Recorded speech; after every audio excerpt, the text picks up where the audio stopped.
Good morning সবাইকে। বুঝতেই পারছো চোখ মুখ দেখে কি পরিমাণ ঠান্ডা লেগেছে।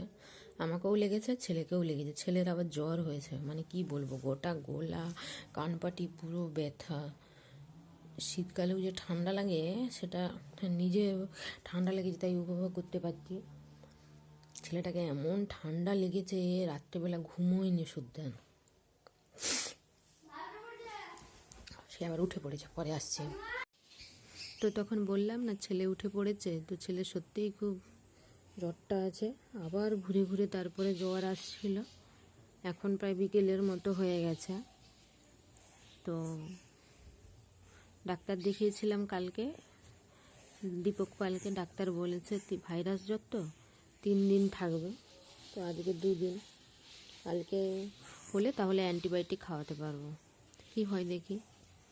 ঠান্ডাটা আমারও লেগেছে, আমার থেকে ওর আরও বেশি লেগেছে। আমার জন্যই ঠান্ডাটা ওর আরও লেগেছে। এখনকার ওয়েদার চেঞ্জ হচ্ছে, কখনো ঠান্ডা কখনো গরম, এই জন্য আরও ঠান্ডাটা বেশি লাগছে।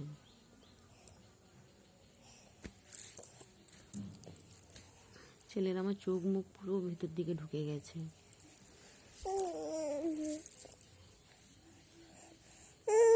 তো এইটুকুই করি। ছেলে আবার কাঁদছে।